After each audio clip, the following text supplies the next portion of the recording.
Come to me, all you who are weary and burdened, and I will give you rest.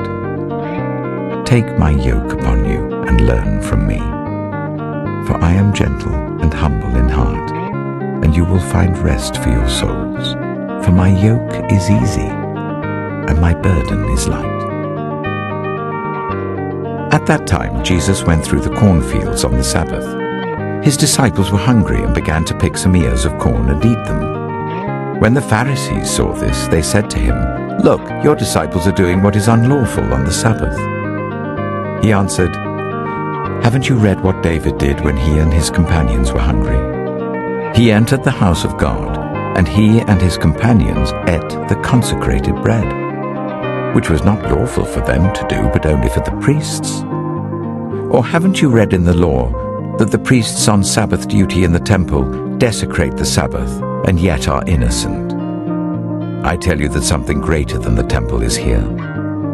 If you had known what these words mean, 'I desire mercy, not sacrifice,' you would not have condemned the innocent. For the Son of Man is Lord of the Sabbath." Going on from that place, he went into their synagogue, and a man with a shriveled hand was there. Looking for a reason to bring charges against Jesus, they asked him, "Is it lawful to heal on the Sabbath?" He said to them, "If any of you has a sheep and it falls into a pit on the Sabbath, will you not take hold of it and lift it out? How much more valuable is a person than a sheep? Therefore it is lawful to do good on the Sabbath." Then he said to the man, "Stretch out your hand." So he stretched it out, and it was completely restored, just as sound as the other. But the Pharisees went out and plotted how they might kill Jesus. Aware of this, Jesus withdrew from that place. A large crowd followed him, and he healed all who were ill. He warned them not to tell others about him.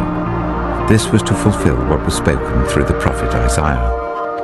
"Here is my servant whom I have chosen, the one I love, in whom I delight.